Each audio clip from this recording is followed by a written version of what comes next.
सबसे पहले जो स्टोरी है वो एक लड़की की है जो कि 4 साल की है।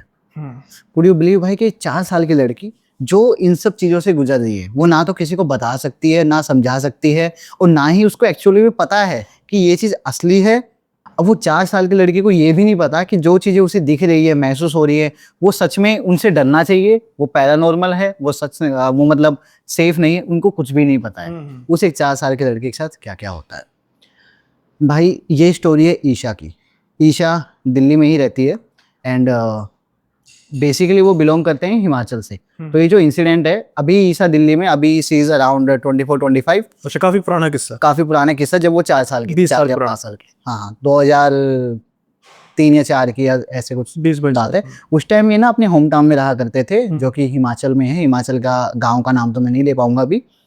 तो हिमाचल में गाँव है। इनकी फैमिली में ना एक प्रॉब्लम थी जो कि कई पीढ़ियों से चलती हुई आ रही थी, बच्चों से रिलेटेड। मतलब कि इनकी फैमिली में बच्चे पैदा होने में या तो बहुत ज़्यादा टाइम लगता था या फिर नहीं होते थे जब तक वो कुछ स्पेशल प्रैक्टिस ना करें। यानी कि किसी बाबा के पास जाना, उनसे सॉल्यूशन लेना, यानी नॉर्मली बच्चे नहीं होते थे, बहुत टाइम लगता था। तो ये चीज़ें स्टार्ट हुई जब उनकी दादी, ईशा की दादी, जब माँ बनी थी, तो काफ़ी दिक्कतों के बाद उनके 2 बच्चे हुए। एक तो उनकी बुआ जी, ईशा की बुआ जी, और एक ईशा के जो पापा हैं वो। तो 2 बच्चे पैदा हुए बहुत ही मशक्क़त के बाद में, जब वो, उनकी दादी की खुद की एज अराउंड 40-45 पहुंच चुकी थी तब। वही किसी बाबा के पास गए थे, किसी बाबा ने उनको, जो भी प्रक्रिया रही हो उसके तहत उनको, पहले उनकी बुआ जी जो कि उनकी उनसे बड़ी थी थोड़ी सी, उनके पापा से 3 या 4 साल, फिर उनके पापा जी पैदा हुए थे, ऐसा था। तो ये बात स्टार्ट होती है तब से ही। उसके बाद जब उनके पापा का बर्थ हुआ, उसके बाद पापा की भी शादी हो गई। पापा की शादी, बुआ की भी अपनी शादी हो गई। अब बुआ जी जो हैं वो अपने घर चली गई शादी करके, ठीक है। और जो पापा थे वो भी हिमाचल में ही थे, वो अपने ससुराल चली गई। सॉरी, मैं थोड़ा सा फंबल कर रहा हूँ, स्टोरी थोड़ी खौफनाक है भाई, सीरियसली। मैं आगे का सोच के ना, मेरे दिमाग में चल रहा है। नहीं अभी अब प्रेजेंट का ही सोचो, जब आगे के चलेगी तो ये व्यूअर्स भी डिसाइड कर लेंगे कि कितनी खौफनाक है जी। तो भाई ईशा जब पैदा नहीं हुई थी तो सबसे पहले उनकी बुआ जी की शादी हुई, तो वो उनकी बुआ जी को भी सेम इशू, यानी कि बच्चा नहीं हो रहा है पैदा, बहुत दिक्कतें आ रही हैं। शादी को करीब 7-8 साल हो गए, बट कोई उम्मीद नहीं।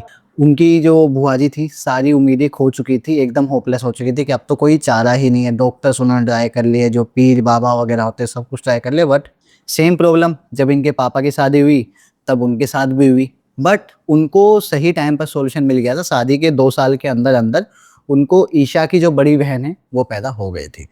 तो घर में एक तो इतनी दिक्कतों के बाद एक बेबी हुआ है, तो भाई एक खुशी की लहर ना अजीब ही मतलब दौड़ पड़ती है। सभी खुश रहते हैं, सभी को अच्छा लगता है कि काफी दिनों बाद, काफी सालों बाद घर में एक बच्चे की किलकारी गूंजेगी, ऐसा रहता है। लेकिन ये चीज सोच के ना, जो उनकी बुआ जी थी जिनका नाम मालती है, मालती ना थोड़ी सी खुश तो थी, बट थोड़ा दुख भी था कि मेरा बच्चा नहीं हो रहा है। वो जब पता लगा तो उनकी माँ ने बोला कि मालती तू परेशान मत हो, टेंशन मत ले। जब ये प्रिया, ईशा की माँ का नाम प्रिया है, जब प्रिया को बेबी, दूसरा कोई बेबी होगा ना, तो वो ये तुझे दे देगी। उनकी दादी ने बिना उनसे पूछे ये बात बोल दी। अब मालती भी खुश थी। मालती भी ईशा को बहुत प्यार करती थी कि हाँ मेरी भतीजी है ना। और वो खुश इसलिए ज्यादा थी कि अब जब दूसरा बेबी आएगा वो मेरे पास होगा, इसलिए वो ज्यादा खुश थी। तो वो ईशा को भी अच्छे से रखती थी, प्यार करती थी। ईशा की मम्मी प्रिया जो उनकी भाभी थी, उनसे भी अच्छे से रहती थी, उनके साथ भी। तो सब कुछ, सब मतलब परिवार पूरा खुशहाल फैमिली जो होती है ना, पूरी हैप्पी फैमिली वो थी। अब दादी ने पूछा प्रिया से, ईशा की मम्मी से, कि सेकंड बेबी का क्या प्लान कर रहे हैं। तो उन्होंने बोला नहीं अभी नहीं करेंगे, अभी थोड़ा सा टाइम हमें चाहिए, थोड़ा सा हम सेटल होना चाहते हैं, उसके बाद हम करेंगे। तो दादी ने कोई प्रेशराइज नहीं किया, ठीक है जैसा तुम्हें सही लगे अपने हिसाब से देख लेना।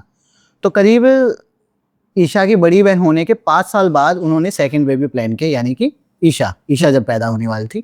तो जैसे ही ये बात मालती को पता लगती है तो वो खुश कि चलो फाइनली अब मेरा बेबी आएगा। क्योंकि ईशा तो अभी जो ईशा की बड़ी बहन थी वो तो उनकी प्रिया की बेटी हो गई थी, और प्रॉमिस किया गया था दादी के द्वारा कि जो सेकंड बेबी जो भी होगा वो तुम्हें मिल जाएगा। तो खुश थी। तो सबसे ज्यादा अगर कोई खुश था इस प्रेगनेंसी से तो वो थी मालती। अब मालती प्रिया का पूरा ध्यान रखती है, हर चीज़ का, डॉक्टर्स के पास जाना, रिपोर्ट्स लाने में हेल्प करना, उनकी डाइट का ध्यान रखना, सब कुछ। और बाकी की फैमिली ये चीज़ देखकर बड़ी खुश किया, देखो कितना प्यार है, कितना कोऑपरेशन है, कितना सही है। नहीं तो बुआ में और भाभी में मतलब टसल होती है। टसल होती है, कैसा चलता है। तो ऐसा कुछ भी नहीं था। बाकी बाहर वाले लोग भी देख के उसकी प्रशंसा करते मालती की, मालती यार तू तो बहुत सही है, ऐसा कुछ है, ठीक है। अब लगभग 5 साल के बाद ईशा पैदा होती है। अब मालती ने 5 साल इंतजार किया है कि कब वो बेबी आए और वो मेरा हो। प्रेगनेंसी के बाद जब हॉस्पिटल से प्रिया घर आती है अपनी बेबी को लेके गोद में, तो जैसे ही वो घर में घुसती है, मालती उसकी गोद से ना वो बच्चा यानी कि ईशा को छीन लेती है। छीन लेती इन द सेंस कि जैसे गोद से लेता है, लाओ लाओ, वैसे तो ले लेती है। और फिर कहती है, ओ मम्मी के पास आके कैसा लगा, तू मम्मी के साथ चलेगी ना, अब हम दोनों साथ रहेंगे, ऐसे ऐसी बातें करने लगी। अब प्रिया को ना थोड़ा अजीब लगा कि क्या बात कर रही है, मम्मी के साथ, मम्मी से मिलके कैसा लगा, मम्मी के साथ चलेगी ना, क्या रही है ये, उसको समझ नहीं आया। उसने लाइटली लिया उस चीज को। लेकिन वो देखते कि जो मालती है वो ईशा को प्रिया के पास ना रुकने दे के अपने पास ज्यादा रखती है। जब देखो उसे कुछ एक्स्ट्रा ही प्यार करे, उसको मतलब बुआ ना बुलवा के मम्मी, कि मैं तेरी मम्मी हूँ, देख ऐसे मत रहो, खिला रही है ना।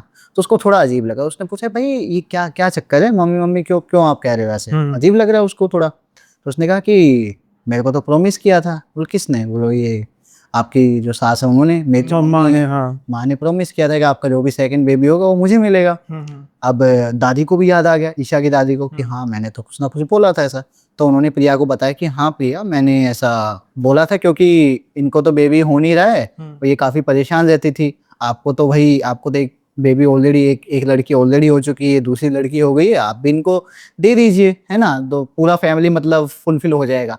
लेकिन प्रिया बीइंग ए माँ, भाई मेरे हिसाब से कोई भी हाँ नहीं करेगा इस चीज को लेकर, अगर उसको पता ना हो तो। हाँ पहले से ही माइंड सेट हो फिर अलग होती है बात। राइट, उनको पहले नहीं पता था ना, तो क्लियरली मना कर देती है कि नहीं, आप भले ही आप इनकी बुआ हो, इनको प्यार करो, इनसे खेलो, कोई दिक्कत नहीं है, लेकिन ये आपकी बेटी नहीं है, ये मेरी बेटी है, ये आपको नहीं मिलेगी।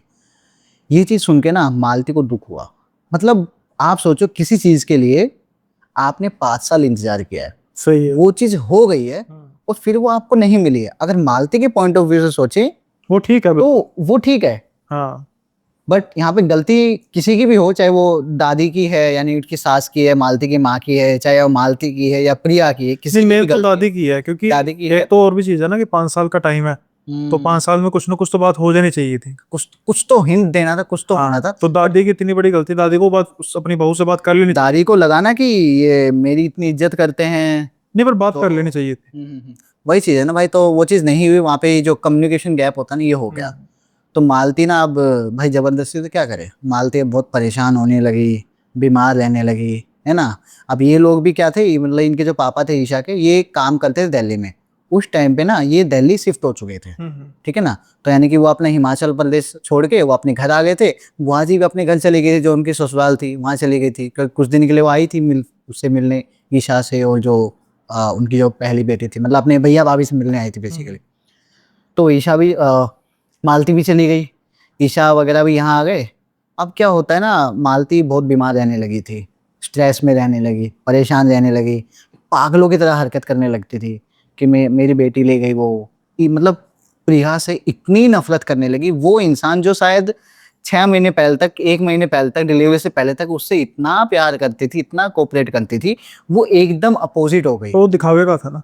हाँ, वो दिखावा कह लो, आप जो भी कहना है कह लो, बट एकदम चेंज हो गई, पागलों जैसी हरकतें करने लगी, कहने लगी मेरी बेटी ले गई वो, मेरी बेटी ले गई, मुझे मेरी बेटी चाहिए, कैसे भी चाहिए, ये सब हरकतें करने लगी। और भाई विद इन 4 साल के अंदर ना उनको कैंसर निकल के आ गया। अब कीमोथेरेपी भी चलती रहती उनकी, और साथ में ये पागलपन भी। तो चीजें ना थोड़ी सी कॉम्प्लिकेटेड होती जा रही थी बार बार।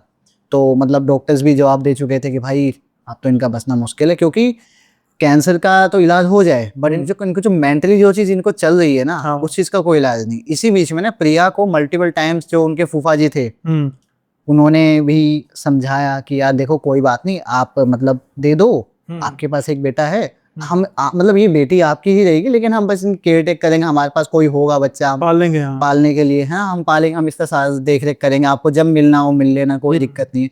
बट स्टिल इतना सब कहने के बाद भी प्रिया की ना ही रहती कि नहीं ये मेरी बेटी है, मैं आप लोगों को नहीं दे सकती, ठीक है ना, ऐसा कुछ करके। और फिर क्या होता है लास्टली, आई थिंक 4 साल बाद, ईशा जब 4 साल की थी, मालती की डेथ हो जाती है। इतने दुख में किसी की डेथ हुई है भाई, सही है, तड़प तड़प तड़प तड़प के पागलपन में कि मेरे को बेटी चाहिए, मेरी बेटी मेरे को दिला दो वापस, ये हुआ। अब सबको पता लगता है कि मालती की डेथ हो गई है। अब इनको तो जाना था, क्योंकि इनकी तो बुआ जी थी, इनकी तो सगी बहन थी ना इनके पापा की, इनको जाना था। तो ये लोग ना अपना जो फ्लैट था दिल्ली में उसको खाली करके ना, मतलब 1 महीने के लिए गाँव चले जाते हैं, हिमाचल चले जाते हैं। हिमाचल जाके वहाँ पे जो भी इनकी क्रिया विधि होती है वो सब करते हैं, हवन वगैरह करते हैं, और फिर 1 महीने के बाद वो लोग वापस आते हैं। यहाँ तक सब कुछ नॉर्मल था, कोई दिक्कत नहीं थी। जब वो आते हैं ना दिल्ली में अपने फ्लैट में, बहुत ही अजीब सी एक घटना होती है आते के साथ ही। जैसे वो फ्लैट को खोलते हैं, ऐसे लगता है कि जैसे फ्लैट की सफाई आज सुबह ही हुई हो। मतलब कि आप सोचो भाई, 1 महीना कोई घर बंद है, एक अजीब सी स्मेल हो जाती है, सही। जाले से हो जाते हैं, धूल मिट्टी कहीं ना कहीं से आ ही जाती है। कुछ भी नहीं भाई ऐसा, ठीक है ना। और घर ना थोड़ा सा कंपेरेटिवली ठंडा, ये मौसम था करीब मतलब मार्च से अप्रैल का होगा, हल्की हल्की जब गर्मी स्टार्ट हो जाती है, शुरू हो जाती है, तब का था, और हल्का सा ठंडा।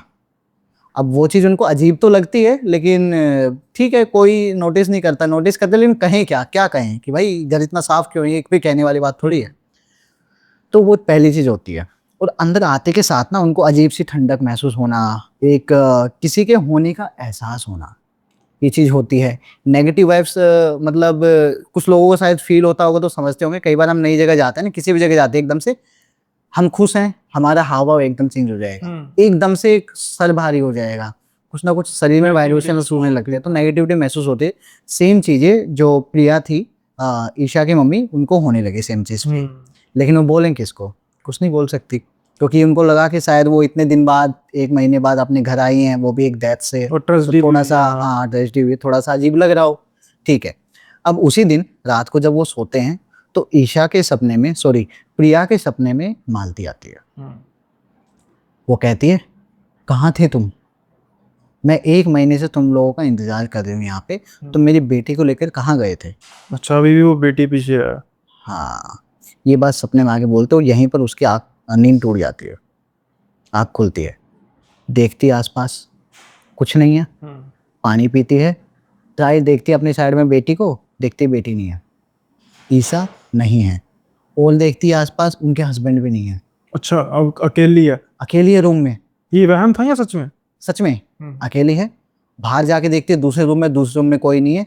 फिर थोड़ा सा और मेन डोर की साइड आती है तो देखती है हॉल में बैठे हैं उनके हस्बैंड और उनकी बेटी ईशा, हॉल में बैठे। और ईशा क्योंकि जाग गई थी किसी रीजन से, तो उनके पापा जो उनको खिला रहे थे या सुलाने की कोशिश कर रहे थे हॉल में। तो ये चीज़ भी उनको देख कर उनको थोड़ी तसल्ली आती है। अभी वो अपने सपने के बारे में नहीं बताते हैं किसी को, उनको लगता है कि यार अभी काफ़ी दिन बाद यहाँ आए हैं, ये सब चीज़ें थोड़ा हो रहा, लेकिन उनको इतना ज़रूर पता लग चुका था कि भाई कुछ तो गड़बड़ है, कुछ तो है जो अजीब है यहाँ पे। क्योंकि आते के पहले ही दिन ऐसा कुछ होना है, इतने दिनों से वहाँ जब थे एग्जैक्टली जहाँ पर मालती के होने की ज़्यादा आशंका थी वहाँ पर नहीं आया कुछ भी, लेकिन यहाँ आते के साथ उनको ऐसा महसूस हुआ। अब क्या होता है भाई, प्रिया को ना ये सब चीज़ें बहुत ग्रेजुअली होने लगी। सपने आना, किसके, मालती के, मालती के सपने आना, उससे अपनी बेटी को ये कहना कि मैं तो इसको लेके जाऊंगी, ये बेटी मेरी है, मैं इसको लेके जाऊंगी, मैं नहीं छोड़ूंगी, ठीक है ना, तुम लोगों ने धोखा दिया है मुझे फेक होप्स दी हैं, उम्मीद दी है और बाद में तोड़ा है, तुम लोगों ने मुझे मारा है, मैं अपनी बेटी को लेके जाऊंगी। वो बार बार यही कहती अपनी बेटी, मैं अपनी बेटी को लेके जाऊंगी। वो मन ही मन मान चुकी थी कि उसी की बेटी है। 4 साल का ट्रॉमा था, बीमारी, फिर एक ही जगह पे टकटकी लगे रहना, तो जायज है, बात आ जाती है। तो ये सब चीजें भाई चलती रही।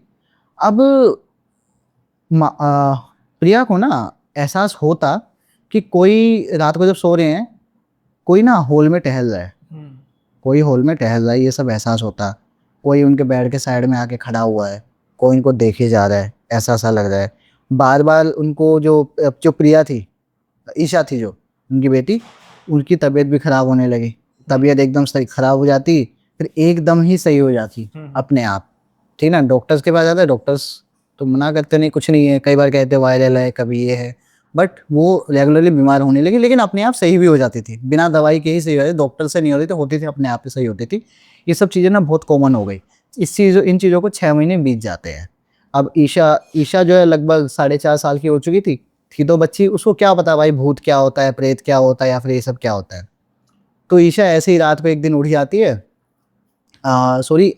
ईशा उठती है, उस दिन ना वो लोग हॉल में सो रहे होते हैं, क्योंकि गर्मियाँ ना अब थोड़ी सी पीक पर आ गई थी शायद गर्मियाँ, और रूम में ना थोड़ी सी उमस ज़्यादा थी। सॉरी, गर्मियाँ नहीं, बारिश का मौसम आ गया था, मानसून टाइप, ठीक है ना, बारिश का मौसम आ गया, तो उनका जो कमरा था ना उसमें थोड़ी सी कुछ इशू था, मतलब सीलन का या कुछ ऐसा। तो वो लोग ना उस टाइम पे ना हॉल में सोना स्टार्ट किया उन्होंने। अब हॉल के जस्ट सामने किचन थी। अब ईशा की रात को आँख खुलती है और उनको ऐसा लगता है कि किचन में कोई बैठा है। ईशा जो 4.5 साल की लड़की है, बच्ची है, उनको दिखता है कि किचन में कोई बैठा है और वो उनको बुला रहा है, ईशा इधर आओ, ईशा मेरे पास आओ। ईशा को बुलाई जा रही है और ईशा उस आवाज़ को इग्नोर नहीं कर पा रही। उसको क्या पता इस आवाज़ को इग्नोर करना, नहीं पता उसे। वो जाती है और उनको दिखती है अपनी काकी, वो मालती को काकी बुलाते थे, उनको दिखती है काकी, अपनी काकी के पास नहीं आएगी, अपनी माँ के पास नहीं आएगी, वो ऐसे बुलाई जा रही है, बैठकर ऐसे इशारा करके बुला रही है। ईशा उनकी तरफ जा रही है और एकदम से पता नहीं क्या होता है, ईशा रोने लगती है। जैसे ही ईशा रोने लगती है, उसकी मम्मी पापा की आंखें खुल जाती हैं। वो पकड़ती हैं, पूछते हैं क्या हुआ बेटा, क्या हुआ। तो कह रही हैं यहाँ काकी है, काकी बुला रही है मुझे, काकी बुला रही है, काकी दिख रही हैं। और वो डरते डरते, मतलब बच्ची डरी, रोने लगी और बता रही है कि मेरे को काकी बुला रही है। और जब वो बता रही है तब उसको स्टिल मालती दिख रही है, ईशा को वो दिखाई दे रही है कि वहां पे कोई बैठा है, उसको बुला रहा है। उन लोगों को कुछ दिखाई सुनाई नहीं दे रहा है। वो उनको थोड़ा सा प्यार करते हैं, सुलाते, कहते नहीं नहीं कोई काकी नहीं है, सो जाओ, सुला देते हैं। सुबह के लगभग 5-6 बज चुके थे और वो फिर उसको सुला देते हैं कैसे भी करके। अब ये चीज़ ना रेगुलरली होने लगी, रेगुलरली किचन में किसी का आभास होना। अब प्रिया को दिखने लगी, अभी तक क्या था, अब ईशा को दिखने लगी। अभी तक प्रिया को सपने में दिखती थी, अब ईशा को रियलिटी में दिखने लगी चीजें। और उसका जो रूप था वो भयावह था या नॉर्मल था? मालती का वही था, मतलब वैसा जैसे इंसान, जैसे बुआ जी थी उनकी वैसे ही थी, काकी मतलब उनको कहते तो वैसा ही था, तभी बच्ची पहचान पा रही है, ठीक है ना। रूप नॉर्मल था बस, लेकिन पता तो ईशा को भी है कि भाई वो नहीं है, मर चुका। पर इतनी होश होती नहीं ना 4 साल की उम्र में कि हाँ। जैसे आमतौर पर बच्चों को ये कह देते हैं कि भगवान जी के पास चले गए, हाँ। लेकिन इतना नहीं होता कि वो कभी आएगा नहीं।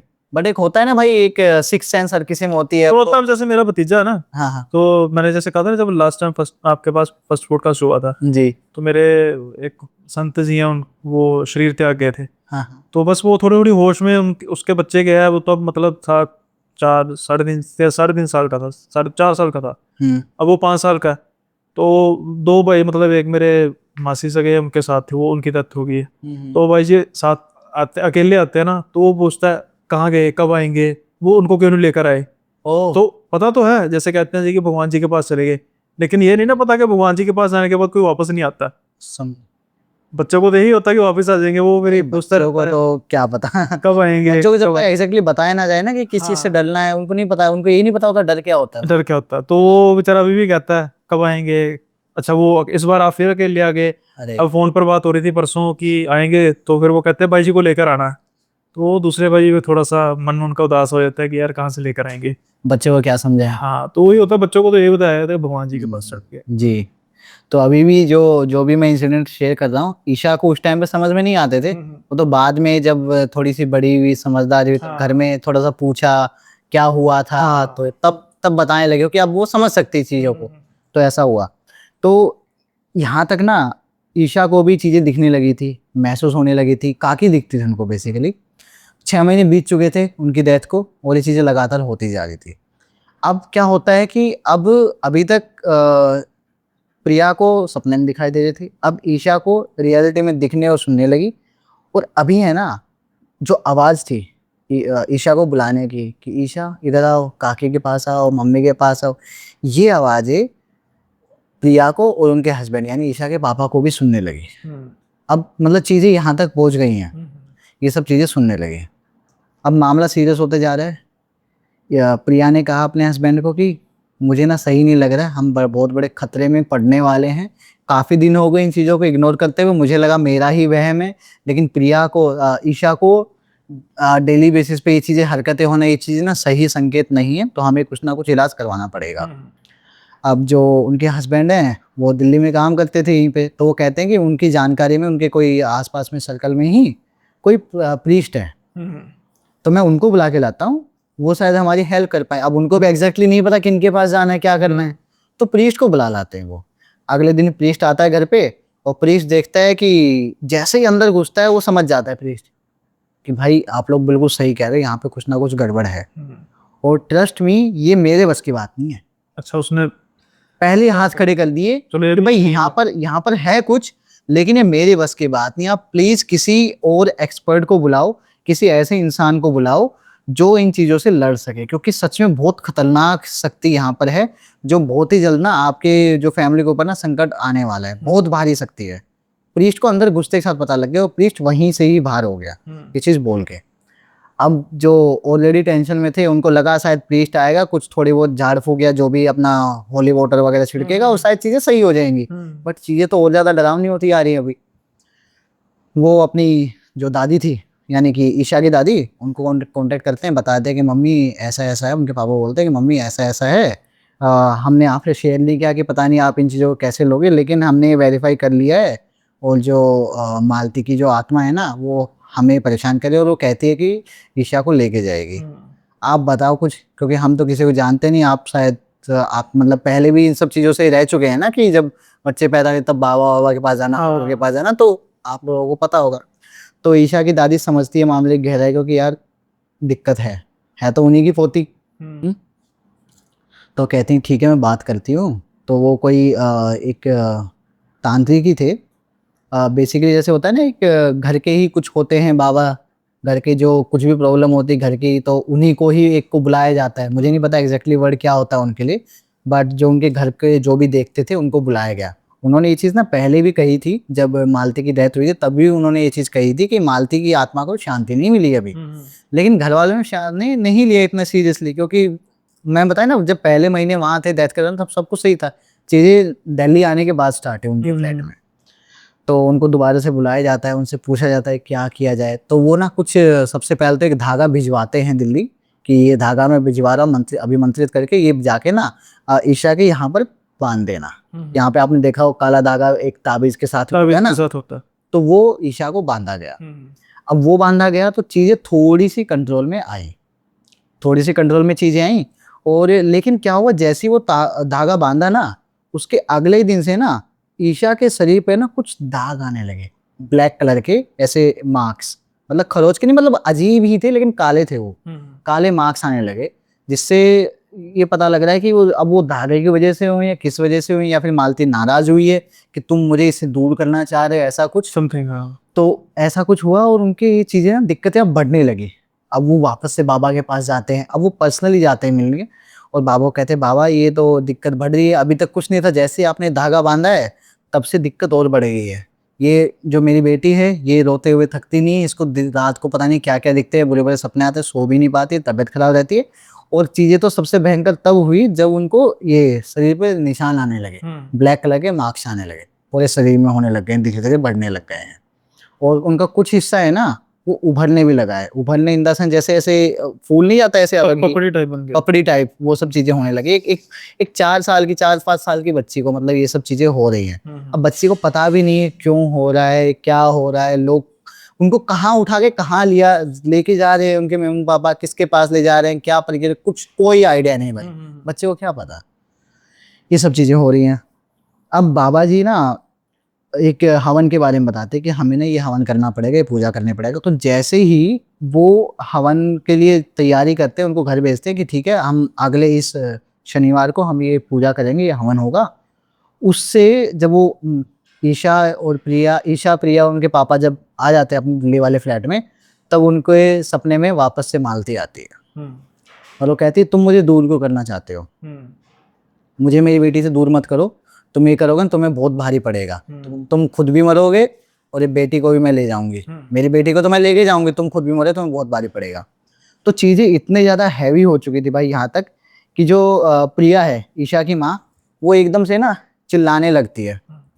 अब ईशा और ईशा के पापा बेडरूम में हैं, हॉल में प्रिया चिल्ला रही है, चिल्ला रही है मालती का नाम लेके कि मालती क्या प्रॉब्लम है तुझे, जब एक बार मैंने बोल दिया तेरी बेटी नहीं है, क्यों परेशान कर रही है, तो सच में इससे प्यार करती है ना, तो इसको सही रहने दे हमारे पास, तो इसको मार के क्या साबित करेगी।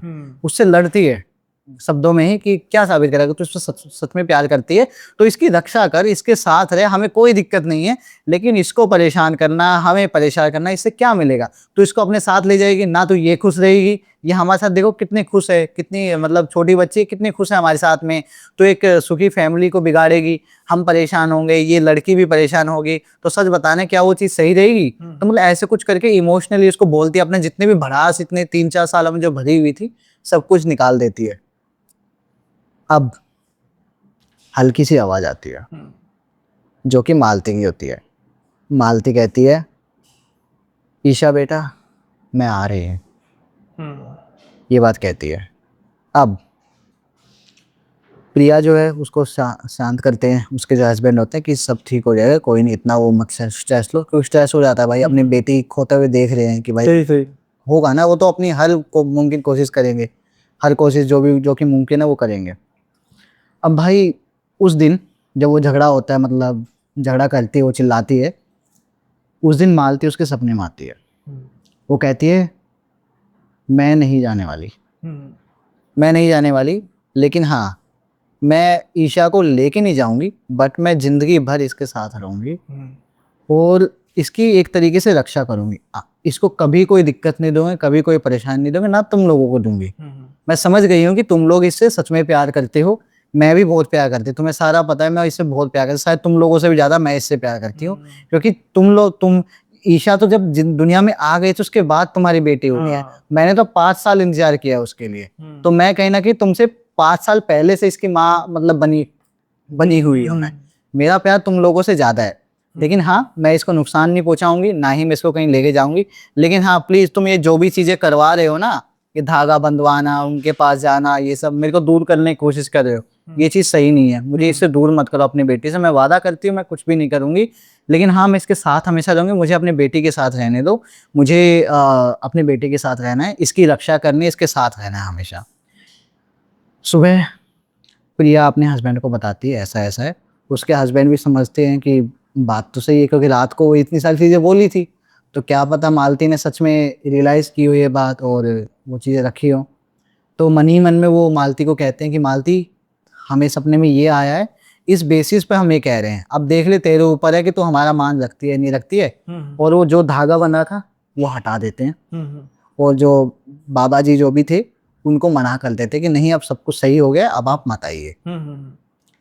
उस दिन के बाद से ना भाई कुछ ऐसा अबनॉर्मल नहीं हुआ, ना ही मालती उनके सपने में आई, बीच बीच में आ जाती थी, साल 6 महीने में ऐसे ही कुछ बात बतानी हो ईशा के बारे में, ईशा की तबीयत खराब हो, उस टाइम पे आ जाती थी, है ना, सपने में आती थी, बताती थी कि थोड़ा ध्यान रखो इसका, मौसम खराब है या फिर तबीयत खराब होने वाली है, ये होने वाली है, कुछ भी उसके सपने में आके प्रिया के सपने में आके बताई दी थी। ईशा के साथ खेलती हुई नजर आती थी, उसके साथ खेल रही है ऐसा, काकी काकी कह के ना वो घर में घुमा करती थी। ये चीज सब कोई देख रहा है, लेकिन सबको बस एक यही तसल्ली है कि इसने बोला है कि नुकसान नहीं पहुंचाएगी। अब भाई डर तो रहता है ना दिमाग में, सही कि भाई कोई चीज इनके साथ है। अब वो ईशा जो है थोड़ी थोड़ी बड़ी हुई चीजें थोड़ी सी नॉर्मलाइज होनी स्टार्ट हुई, दिखना थोड़ा कम हुआ, पहले जो रेगुलरली दिखती थी वो अब धीरे धीरे कम दिखने लगी, 2 महीने में, 3 महीने में, 6 महीने में दिखती, सपने में भी कम आती, चीज़ें अच्छी होने लगी, सुधरने लगी, उनके साथ सबके आपस में जो रिलेशन जो फैमिली में थे वो सब सही होने लगे। ईशा बड़ी हुई, मतलब स्कूल जाने लगी, स्कूल में भी सब कुछ सही रहता। लेकिन हाँ ईशा को बचपन से लेके अब तक भी वो चीज़ तो रियलाइज होती है कि कोई उनके साथ है, एक होता है ना प्रेजेंस, जैसे हमें लगता है भाई कोई पीछे खड़ा है या हमारे अपने पीछे पीछे कोई आ रहा है हमारे साथ है, ये चीज़ ईशा को आज भी महसूस होती है कि उनके साथ है, लेकिन उनको पता है कि ये उनकी हेल्प के लिए है, मालती हैं, उनकी बुआ जी, उनकी काकी, या फिर कहो उनकी मम्मी, उनकी मम्मी उनके साथ है। और ईशा बताती है कि ये चीज़ ना केवल कहने के लिए नहीं है। एक बार क्या हुआ था, जब वो अपने स्कूल में थी, शायद 5th या 6th क्लास में, तो कोई एक लड़का था जो कि उनसे सीनियर था, 10th या 12th क्लास में होगा। वो लड़का ना उसको थोड़ा सा परेशान करता था। परेशान इन द सेंस कि मतलब थोड़ा टच करना, बैड टच वाला टच वो करना। और कुछ दिन बाद क्या होता है ना भाई, उस लड़के की डेड बॉडी मिलती है। अच्छा, इतनी खतरनाक चीज चल रही। डेड बॉडी मिलती है कुछ दिन बाद, वो भी उनके खुद के घर में ही, लड़के के घर में ही, जिसका कोई पता नहीं लग पाया कि कैसे हुई है। तो ईशा समझ जाती है कि क्या हुआ है, ठीक है ना, ये चीज़ समझ जाती है ईशा। तो ईशा को अच्छा भी लगता है कि कोई है, लेकिन ईशा को थोड़ा डर भी लगता है कि कहीं उसके खुद के अपने जो दोस्त हैं, कभी वो इसको किसी बात पे हर्ट कर दे जाने अनजाने में, और जो उनकी काकी है वो उनको नुकसान ना पहुंचा दे। ये सब चीजें होती थी। तो ईशा ने क्या किया, ईशा ने ना सोचा कि मैं ना काकी से ना बात किया करूंगी, है ना, उनसे डेली चीजें शेयर किया करूंगी, ताकि उनको कम से कम पता रहे कि कौन मेरा दोस्त है, कौन मेरा दुश्मन है, कौन मुझे सच में परेशान कर रहा है, ताकि वो चीजें एटलीस्ट डेथ तक ना जाए। अगर कोई परेशान भी कर रहा है तो उसको एक मैसेज चला जाए, या वो समझ जाए कि भाई रुक जाओ। समझ रहे हो, कि कोई भी नहीं चाहेगा कि भाई कि उसकी वजह से किसी की डेथ हो। सही बात है। वो तो एक काइंड ऑफ एक मर्डर हो गया कि आपके हाथ में एक वेपन लग गया है और आपको दुश्मन निकालने, भाई ये चीज कर लो। ये तो करण पिशाचिनी का लाइट वर्जन हो गया, कह सकते हो। ये चीज हो गई। तो ईशा इन चीजों का ध्यान रखती, लेकिन हाँ, यहाँ तक ईशा को ना अभी भी ईशा, मतलब उसके दोस्त कहते हैं, ईशा बताती है कि ईशा थोड़ा सा मतलब कई बार ऐसे प्रे करती हुई या वैसे बातें करती हुई दिखती है अपनी काकी से। काकी कह के, काकी की बहुत बातें करती है, लेकिन जब दोस्त पूछते काकी कहाँ है तो कह रहे काकी तो नहीं है, मतलब इस दुनिया में नहीं है, उनको पता रहता। लेकिन ये चीज़ बहुत ही कॉमनली देखी जाती है कि वो काकी से बात करते हैं। उनकी फैमिली को भी पता है ये बात, सबको पता है, बट कोई भी उस चीज़ को अपोज नहीं करता है कि तू क्यों करती है, या फिर उस चीज़ को छेड़ने की कोशिश नहीं करता, क्योंकि उनको पता है कि अगर यहाँ पर छेड़ेंगे तो शायद चीज़ें बिगड़ सकती हैं। क्योंकि उन चीज़ों को लगभग 20 साल तो हो गए हैं। 20 साल से कोई दिक्कत कोई दिक्कत नहीं, क्योंकि 4 या 5 साल की जब ये चीज़ें हुई, 4.5 साल की, और अभी वो 24 या 25 साल की, तो करीब मोटे मोटे 20 साल हो गए हैं। चीज़ें सही हैं, उनके साथ रहती है, उनके घर में हेल्प करती है, मतलब कोई नेगेटिविटी और नहीं आती, कोई इनके ऊपर कुछ करवा नहीं सकता, कोई भी दुश्मन हो, कोई काला ब्लैक मैजिक वगैरह कुछ ऐसा नहीं करता, नज़र जल्दी नहीं लगती है, मतलब पहले ही उनको पता लग जाता, उनके सपने में आके या मालती डायरेक्टली अपनी बेटी या ईशा को बता देती है किसी ना किसी तरीके से, तो ये सब चीज़ें होने लगी। तो सुनील भाई, ईशा के साथ ना आज भी उनकी जो बुआ जी हैं, उनकी काकी, उनकी मम्मी, जो भी आप कह लो, वो आज भी हैं, उनकी सेफ्टी के लिए उनकी रक्षा करती हैं, उनके साथ हमेशा रहती हैं। बट कहीं ना कहीं एक चीज़ तो वो डर आज भी उनकी फैमिली में है कि कहीं कुछ हो ना जाए, कहीं अभी तक जो चीज़ हमें सेफ दिखाई दे रही है वो आगे चल के कोई बड़ी प्रॉब्लम ना बन जाए। क्योंकि अभी ईशा बड़ी हो गई है, अभी वो उसकी शादी भी होगी, वो कहीं और भी जाएगी, तो उनको ये डर है कि जब कहीं दूसरी जगह जाए शादी करके या जॉब के काम से, तब वो चीज़ें कहीं उसके ऊपर हैवी ना हो जाए। और वो भी उसके पति को अगर पता लग गया, हाँ, वो शादी के बाद कि भाई ऐसी चीज है, वो तो हाथ जोड़ेगा। और उनको डर क्या कि वो चाह कर भी ना किसी के पास जा नहीं सकते हैं, क्योंकि जैसे ही गए, कमिटमेंट जैसे ही गए, तो उनको पता है तब तो भाई चीजें ये बढ़नी ही बढ़नी है। तो ऐसा है, अभी तक तो चीजें सही हैं। लेट्स सी ईशा से क्या अपडेट्स आते हैं, कुछ भी आते हैं तो बेसिक भाई हम शेयर करेंगे यहाँ पे। लेकिन अभी ये बात है ना कि इतने सालों से कुछ नहीं हुआ, ये तो एक किस्म की कह सकते हैं कि ब्लेसिंग इन डिस्गाइज भी होगी। वही कह सकते हैं, जैसे कुछ होते हैं ना, एंजल्स कह सकते हैं हम, एंजल्स के लिए एंजल हो गई वो, है ना, कि एक गाइडिंग हैंड, एक स्पिरिट जो उनके साथ है, पॉजिटिव स्पिरिट, पॉजिटिव पावर, ये कह सकते हैं। और जो लड़के की डेथ भी हुई, उसका ये भी कोई पक्का बड़ा पता कि उसने की है, मतलब उसकी वजह से ही हुई है? नहीं, मतलब वो तो नहीं पता, लेकिन एक आइडिया है, क्योंकि उसको पता नहीं लगा एग्जैक्टली क्या रीजन था क्या नहीं। शायद से ईशा को मालती ने बताया हो, या किसी तरीके से एक हिंट दिया हो कि भाई अब वो लड़का परेशान नहीं करेगा, ऐसा कुछ में भी हो सकता है, जो शायद उन्होंने शेयर ना किया, शायद मैं भी पूछना भूल गया, ऐसा हो सकता है भाई। खैर, अभी एक इंसिडेंट और है भाई जो मुझे याद आ रहा है। आपने बस मुझे ना इंसिडेंट पहले थोड़ा सा मैं आपसे ये करना चाहूंगा कि आपने मेरे साथ ऑफलाइन बात की थी इसके बारे में पूरा तो क्या किस्सा मैंने भी नहीं सुना है, इसलिए कि फिर वो इंटरेस्ट खत्म हो जाता है। लेकिन मैंने आपसे बस ये पूछा था कि ईशा ने कहा था कि आपसे रिक्वेस्ट की थी कि मतलब अगर आप वो पॉडकास्ट पे आपसे बात कर सके, तो फिर आपने मना क्यों कर दिया? मतलब इसका रीज़न हालांकि उस टाइम तो एग्जैक्टली मुझे भी नहीं पता था, लेकिन जब मैंने इस चीज़ पे सोचा तो मुझे लगता है एक रीज़न तो ये था स्पेसिफिकली, क्योंकि मैं नहीं चाहता कि भाई कोई आए और उसके साथ कोई भी चीज़ यहाँ तक चल के आए। उसके लिए वो पॉजिटिव है, बट वी डोंट नो हमसे क्या गलती हो जाए, क्या चीज़ हो। दूसरा, हम उसके दोस्तों के सामने या उसकी फैमिली से उसके और भी दोस्त देखते तो वो चीज़ें सामने आती निकल के, भाई इसके साथ कोई ना कोई रहता है, वो सब चीज़ें। तो भाई सबके अपनी पर्सनल लाइफ है, प्राइवेट लाइफ है, हमें नहीं पता ना वो पर्सनल लाइफ में कैसे जी रही हैं। सबको तो नहीं बता रखा होगा ना उन्होंने कैसा। पर ईशा ने फिर मना किया था आपको? पहले तो मना किया था आपको? पहले तो उन्होंने नहीं, वो तो चलो पॉडकास्ट के लिए आपने मना कर दिया, फिर ईशा ने आपको मना किया था कि आप ये प्लीज स्टोरी किसी से मतलब बताएंगे नहीं, क्योंकि उसका पर्पस ये था कि वो आपके पॉडकास्ट पे बताएं। तो फिर वो मान क्यों गई कि मेरे चैनल पे आपने जब बात की उस ईशा से कि सुनील भाई के चैनल पे मैं बात करूँ, तो मान क्यों गई? इसका रीज़न ये था, पहला रीज़न तो ये, वो इस बात को समझी कि अगर वो आएंगी वो बताएंगी तो कुछ इश्यूज हो सकते हैं उनके पर्सनल दोस्तों में या आगे चल के, क्योंकि ये नाम चेंज है। नाम हाँ। अभी तो नाम चेंज है वैसे, टू बी ऑनेस्ट ईशा नाम नहीं है उनका। तो अभी मैं ईशा ही कहूँगा। तो ईशा को एक तो ये चीज़ रियलाइज हुई, क्योंकि देखो अपना काम क्या है ना भाई, देखो हमें ओनली स्टोरीज से या कंटेंट से मतलब नहीं है, हमें ये भी कल को कह के मान लो आज शूट हो गया, 2 दिन बाद 3 दिन बाद वो पॉडकास्ट लाइव हो गया, फिर वो खुद कह रही है कि विकास भाई इनको हटा दो, सही, क्या वो कर दो, फिर हमें भी दिक्कत है, उनको भी दिक्कत। कई बार इंसान को खुद पता नहीं होता वही क्या कर रहा है, क्या कर रहा है, बाद में जाके पता लगता है। आपके साथ 2-3 बार हुआ भी है भाई वो तो है, 2-3 बार नहीं, ज्यादा बार जितना मुझे पता है। पॉडकास्ट शूट हुए हैं, वो फिर कभी रिलीज ही नहीं हुए, ऐसा हुआ है। कई बार रिलीज होने के बाद भी वो अनलिस्ट हो गए हैं, प्राइवेट। हाँ ऐसा हुआ है भाई, बहुत होता है ये सब चीजें हैं। और रीजन बीइंग कि पहली बात तो ये भाई देखो, मेरे को ना कुछ ही प्लेटफॉर्म्स ऐसे हैं जहाँ पर मैं एज अ गेस्ट अपीयरेंस देता हूँ, स्टोरीज बताना पसंद करता हूँ। एक आप हो, एक मानस भाई हैं, और एक सीके विष्ट भाई है, बस। इनके अलावा मैं किसी और चैनल पर नहीं गया हूँ शायद से, जितना मुझे याद है। और गया भी हूँ तो इसका मतलब वो अपने कुछ खास सर्कल के लोग हैं तभी गया हूँ। तो उनमें से भाई मुझे लगा कि सुनील भाई को बताते हैं। सुनील भाई क्यों? क्योंकि आप ना भाई, आपके पास ना लोग स्टोरीज आके शेयर करते हैं, तो आप इस बात की गहराई समझ पाओगे कि भाई यहाँ पे आखिर में सच में प्रॉब्लम क्या है, और इस चीज का शायद वो एंगल आप मुझे दिखा पाओ जो शायद मैं नहीं समझा हूँ अभी तक। Like blessing in disguise. Correct भाई, वो चीज मैंने ये वर्ड नहीं सुना था, मतलब मैं नहीं सोचा था कि ये वर्ड यहाँ पे यूज किया जा सकता है। उसके लिए वो ब्लेसिंग है, एंजल है। सच में भाई ये थी अजीब, खौफनाक, इसलिए कि देखो आपकी बात बिल्कुल ठीक है कि बच्चों को ना, जैसे मैंने इसलिए आपसे पूछा था कि मतलब भयावह रूप तो नहीं था, क्या होता कि वो मुझे ना एक उस समय मेरे दिमाग में एक इमेज चल रही थी। अभी रिसेंटली आपने देखा होगा कि कुछ ना आज से कुछ साल पहले काफ़ी ज़्यादा इंसिडेंट्स हुए थे जो ये उस पर तेज़ाब वगैरह डालने के, लड़की बेचारियों को तेज़ाब डाल देते थे मनचले, जो गुंडा बदमाश जो होते थे।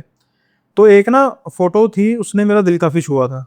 उसमें क्या था कि एक जो विक्टिम थी बेचारी, और उसके हस्बैंड ने, उसकी मतलब शादी तय थी, और किसी बदमाश ने, मनचले ने बेचारी का फेस खराब कर दिया तेजाब डालकर। तो ना वो लड़का बड़ा हिम्मती निकला, उसने फिर भी शादी की। तो कुछ समय बाद उनकी ना इमेज आई कि उसकी बच्ची हुई थी, और वो मतलब अनफॉर्चुनेटली फेस तो बहुत ज़्यादा बिगड़ा हुआ था। बच्चे का? नहीं, लड़की का। हाँ, लड़की का। उसने ठीक नहीं कराने थे। उसके हस्बैंड ने कहा कि ठीक है, जो हो गया सो हो गया, तो मैंने तेरी को सूरत देख के थोड़ा पसंद किया था, हिम्मत थी उसकी।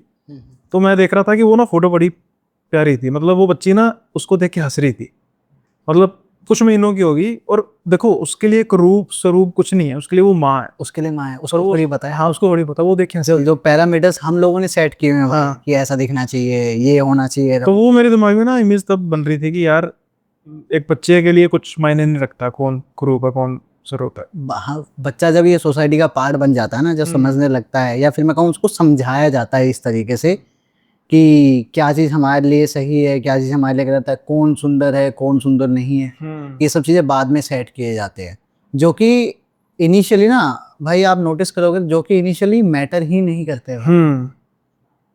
ऐसा है। बाकी भाई आपने कहा था कि विकास एटलीस्ट मुझे 2 इंसिडेंट्स चाहिए। दूसरा बताओ फिर क्या? दूसरा बताता हूँ। दूसरा भाई बेंगलोर से है। ये मेरे एक खास मित्र, खास दोस्त का है। उनका नाम पता नहीं लेना चाहिए नहीं लेना चाहिए, नहीं, नाम नहीं लेते, अगर उसको कोई लोग जान लेगा ना, मैं गारंटी देता हूँ लोग जानते हैं उनको। अच्छा, ठीक है। कहीं मेरे पॉडकास्ट पे तो नहीं आए? नहीं, आपके पॉडकास्ट पे नहीं आए हैं। वो है उड़ीसा से हैं। और ये कहानी है तब की जब वो जॉब करते थे बेंगलोर में। आज से करीब शायद 10 या 12 साल पहले की बात है। वो बेंगलोर में जॉब करते थे, कॉल सेंटर में काम करते थे, बीपीओ में काम करते थे। अच्छी खासी जॉब थी, सही था सब कुछ, बट बेंगलोर में जो स्टैंडर्ड्स हैं रहने के, ज़्यादातर लोग ना रूम अफोर्ड नहीं कर सकते इंडिविजुअली। वो या तो शेयरिंग फ्लैट्स में रहेंगे या तो पीजीज में रहेंगे। तो वो भी एक फ्लैट लिया हुआ था, छोटा सा एक फ्लैट था, मतलब कितना, जितना शायद हमारा स्टूडियो है ना, ये भी बड़ा है जितना उन्होंने डिस्क्रिप्शन दिया। मतलब इतना होगा रूम का साइज। जो 2 सिंगल वाले बेड होते हैं ना, पतले वाले के, जिसपे एक ही इंसान लेट सकता है, वो करवट लेगा तो बेड खत्म है। करवट लेगा तो इतना बेड। उस रूम में 2 बेड आते हैं और बीच में बस इतनी सी जगह है कि आप चल सकते हो। यानी एक लैपटॉप जितना आप ये समझो, दोनों बेड्स के बीच एक आधा फुट मोटा इतना। तो ये रूम साइज है, ठीक है ना। उसी रूम में वॉशरूम है, उसी रूम में किचन नहीं है, क्योंकि किचन शायद कॉमन है, या मतलब साइज ये है, स्टूडियो अपार्टमेंट टाइप हो गया, स्टूडियो अपार्टमेंट समझ लीजिए आप। तो ये रूम का साइज है। एक रात वो बताते हैं, उनका ना एक रूममेट आया, नया आया था, एंड ही वाज अ मुस्लिम। ठीक है। जो मेरे दोस्त थे वो हिंदू हैं, और वो थोड़ा सा मानते भी हैं, हिंदुज़म में, स्पिरिचुअलिटी में बिलीव करते हैं, भगवान में मानते हैं, पूजा पाठ करते हैं। But he is not like कि डेली करना है, मानते हैं, दिल में है, मन में है, बट वो नहीं कि डेली बैठना है भाई 1 घंटा, आधा घंटा, 15 मिनट पूजा पाठ करनी। कभी मन किया तो कर लिया, कभी मन किया तो मंदिर चले गए।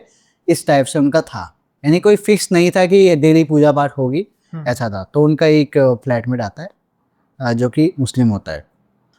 उसके लगभग 1 हफ्ते बाद ना, वो रात को सो रहे थे और वो बताते हैं कि खिड़की से ना, खिड़की भी इतनी, बिल्कुल इतनी छोटी सी, वो बेड के बीच में, दोनों के बीच में, एक रोशनदान कहूँगा, खिड़की तो नहीं कहूँगा उसको। उनको ऐसा महसूस हुआ कि खिड़की में से ना कोई बहुत बड़ा पक्षी अंदर आया है और वो साइड में आके बैठ गया है, उनके बेड पर साइड में आके बैठ गया है, ऐसा उनको लगा, फील हुआ। फिर इनको ये फील हुआ कि वो जो पक्षी है ना, या वो जो भी चीज़ आई है अंदर, वो उनके दोस्त में बदल गई है। यानी कि उन्होंने साइड में देखा तो उनको ऐसा लगा कि उनका दोस्त आया है और उनका दोस्त बैठा है अपने बेड पर, ठीक है ना, ऐसा उनको महसूस हुआ। फिर एकदम से उनकी आँख खुलती है, तो ये एक सपना था। उनको रियलाइज हुआ कि एक सपना था, और देखते हैं तो उनका जो दोस्त है वो सच में वहां पर बैठा हुआ है, लिटरली। अच्छा, बैठा, तो बेड पे बैठा हुआ जैसा उसने सपने में देखा। हाँ। अब उनको थोड़ा सा अजीब लगा कि यार ये क्या, मतलब हो सकता है, कई बार लगता है कि यार हो सकता है मैं थोड़ा सा नींद में हूँ, मैंने देखा हो सच में कि बैठा है और वही चीज़ मैंने विजुअलाइज कर ली, ऐसा कुछ, और सपना कुछ चल रहा हो दिमाग में। तो उन्होंने दोस्त से बात करी, तू सो नहीं रहा है, सोया नहीं है? तो उनका, अरे भाई पता नहीं क्या बात, आज नींद नहीं आ रही है, कुछ ऑफिस का टेंशन है, तो इसलिए बस थोड़ा सोऊंगा, अभी ट्राई कर रहा हूँ मैं। मैंने कहा ठीक है। नॉर्मल हुए तो यही सो गए। नेक्स्ट डे क्या होता है ना, वो देखते हैं कि उनका जो दोस्त होता है ना, वो कुछ बड़बड़ा रहा है। वो उस टाइम तो नहीं टोकते हैं, जब वो रुक जाता है तो उसके बाद वो उनको कहता है कि भाई क्या बड़बड़ा रहा है तू, कुछ मतलब ये तुम्हारे जो इस्लामिक कल्चर में कुछ कोई प्रे वगैरह होती है वो कर रहा था, क्या कर रहा था? वो कहता, नहीं नहीं नहीं। वो कहता नहीं भाई, मुझे एक्चुअली ना कुछ ऐसा नेगेटिव फील हुआ कि कुछ यहाँ पर ऐसा है, ये मुझे फील हुआ, और इसलिए मैंने एक पता नहीं कुछ होता है, मेरे को याद नहीं आ रहा, जैसे अपने में हनुमान चालीसा होता है ना, वैसे उनमें भी आयतुल कुर्सी। जी जी, आयते कुर्सी, ये होता है, कुर्सी होता है ना, आयतुल कुर्सी, आयते कुर्सी। तो उन्होंने वो पढ़ी है, उन्होंने बोला कि वो पढ़ के मैंने फूकी है, तो यहाँ पे कुछ है। तब उन्होंने बताया कि भाई सही बताऊँ, मेरे को भी ना सपना आया था कल ऐसा कि कोई पक्षी आया है उड़ के, वो साइड में बैठा है और मेरी आँख खुली तो बैठा है। तो कह रहा है भाई वो तेरा शायद से सपना नहीं था, मुझे भी कुछ ऐसा सा ही फील हुआ, मतलब एग्जैक्टली पक्षी नहीं, बट कुछ अजीब सा फील हो रहा था रात को, मेरे को नींद नहीं आ रही थी, और मैंने तो तुझे ऐसे ही कह दिया, तब तेरे को क्या समझाऊं मैं, क्या फील हो रहा है क्या नहीं, तो मैंने कह दिया भाई ऑफिस का टेंशन है थोड़ा, इसलिए नींद नहीं आ रही है। तब उनको लगा कि भाई हो सकता है कुछ बात हो। अगले दिन क्या होता है ना भाई, वो ऑफिस से आते हैं। अब उनकी शिफ्ट का क्या सीन था कि जब जो मेरा दोस्त है जब चेतन की शिफ्ट होती तो वो सोते, यानी कि वो फ्लैट डे नाइट का सिस्टम। डे नाइट मतलब अपोजिट, एक आता दूसरा जाता, एक आता दूसरा जाता। बहुत ही रेयरली ऐसा होता है कि दोनों एक साथ मिल रहे हैं छुट्टी वगैरह का दिन छुट्टी वाले दिन। वीकेंड वाली। और वीकेंड्स भी उनके क्या थे, रोटेशनल थे, यानी कि चेंज होते रहते, समझ ऐसा था। ठीक है ना, तो बहुत रेयरली ऐसा होता था कि दोनों को एग्जैक्टली टाइम मिल पाता कि उस फ्लैट के बारे में डिस्कस कर पाए, बात कर पाए। अजीब दोनों को लग रहा है, ये अपने हनुमान चालीसा में लगे हुए हैं, वो अपने आयते कुर्सी डेली बेसिस से फूक रहे, और वो इंसान जो पूजा पाठ में इतना ध्यान नहीं देता था वो एक मंदिर लगा लेता है वहां पर अपने बेड के जस्ट साइड में। ठीक है ना, मंदिर लगाता है, पूजा पाठ डेली होने लगता है। अब जाके क्या होता है ना, उस दिन एक दिन जब इन चीजों को करीब करीब 1 डेढ़ महीना हो गया, तो एक रात को दोनों ही होते हैं कोइंसिडेंटली, और उनको ना ऐसा महसूस होता है कि जैसे उनके रूम के बाहर से ना कोई ऐसे जा रहा, जैसे परछाई से नहीं दिखती कि पैर खड़े हैं फिर ऐसे चले जाए, ऐसा सा कुछ फील हुआ।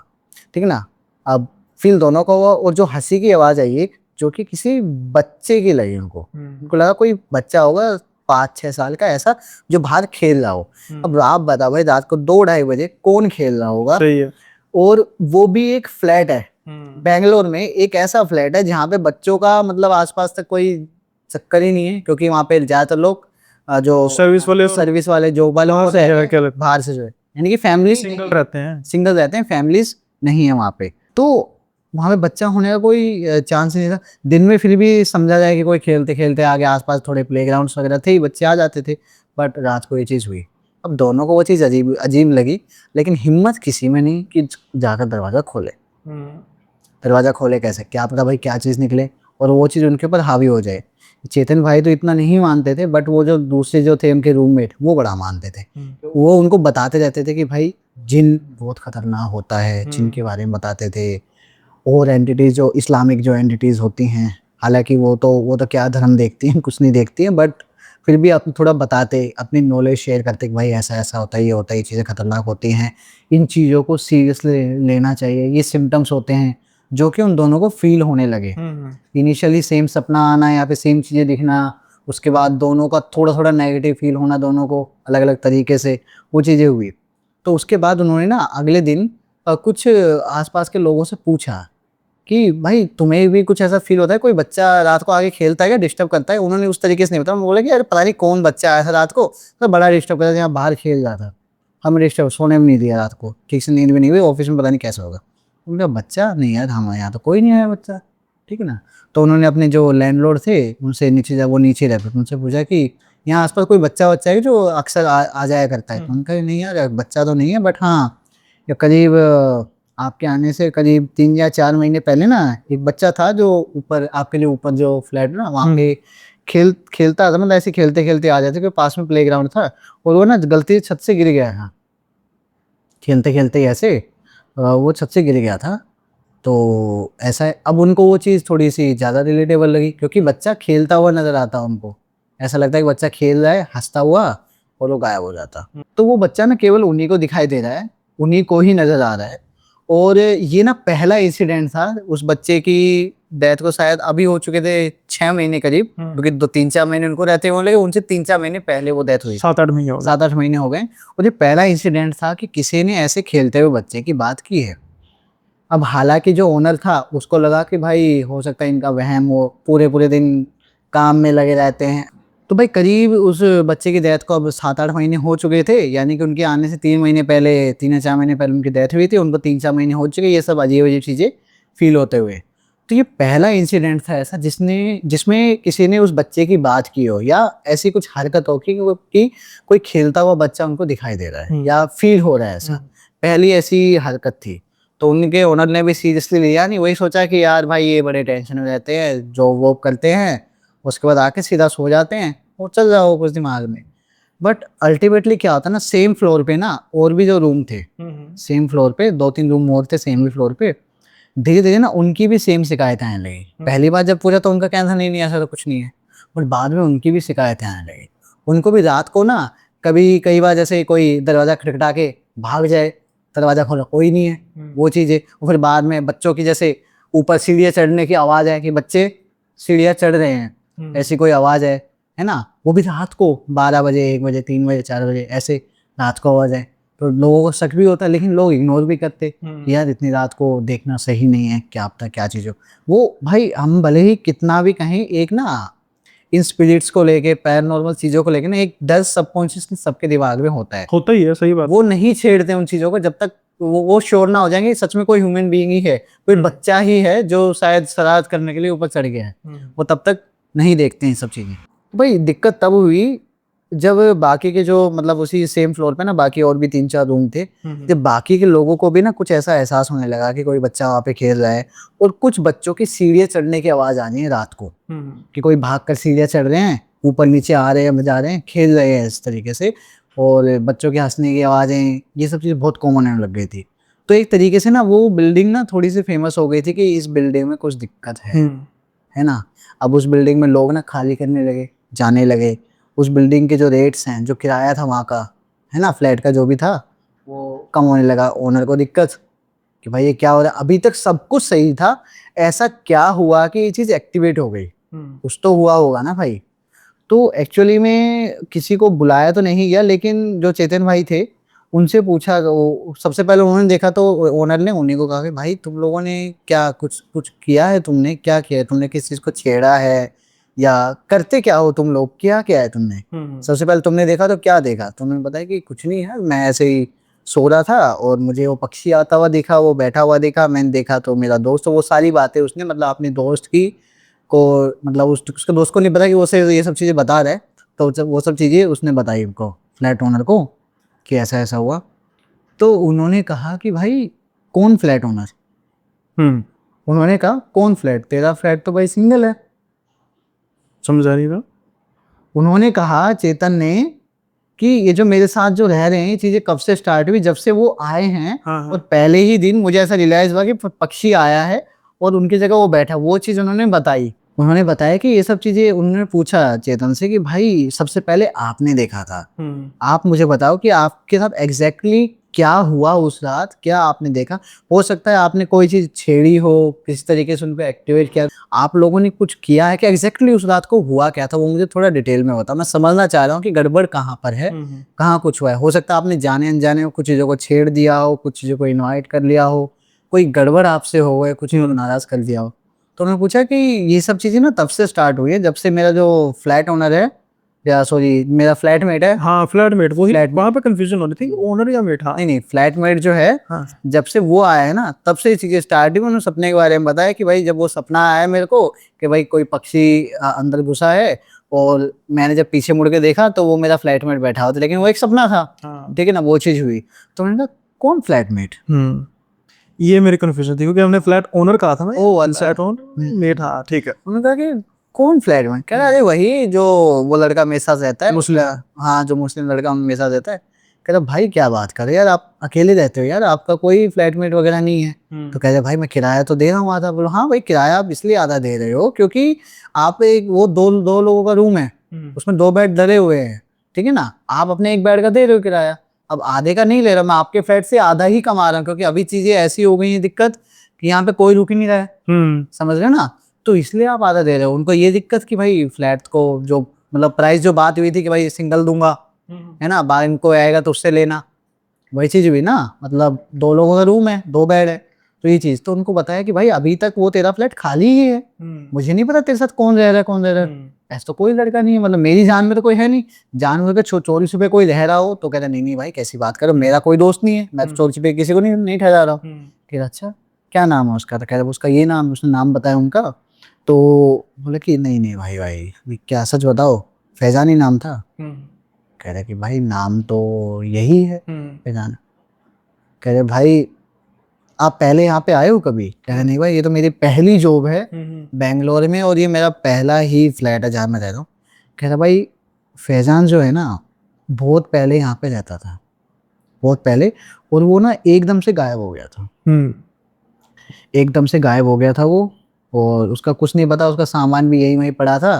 उसका सामान तो हमने उठा के थोड़ा साफ सफाई करके खाली कर दिया, काफ़ी दिन हो गए, ना कोई फ़ोन ना कोई कॉल, ना वो वापस आया, और ना हमें उसके ऑफिस का एग्जैक्टली पता, क्योंकि वो आया था कोई 15-20 दिन रुका होगा, और उसके बाद वो एकदम से गायब हो गया फैजान।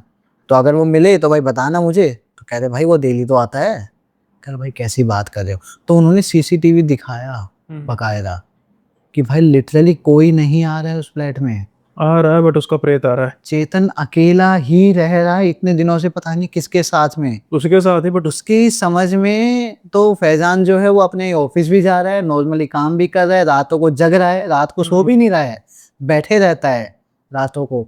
काम क्या बताता है? स्ट्रेस, ऑफिस का स्ट्रेस, ये सब चीजें बताता है। और फिर कहता है भाई जब वो गायब हुआ था ना, मतलब गायब हुआ था एकदम, उसी के कुछ महीनों बाद ही वो जो बच्चा जो छत से मरा, उसका भी मतलब समझ नहीं आया लोगों को एग्जैक्टली क्या, तो वो तो यही मानते हैं कि खेलते खेलते वो छत से गिर गया। हाँ, बट वो भी एक तरीके, वो अपने आप में मिस्ट्री है कि वो बच्चा कैसे मरा, क्या हुआ, तो कह रहे हैं वो चीजें हैं।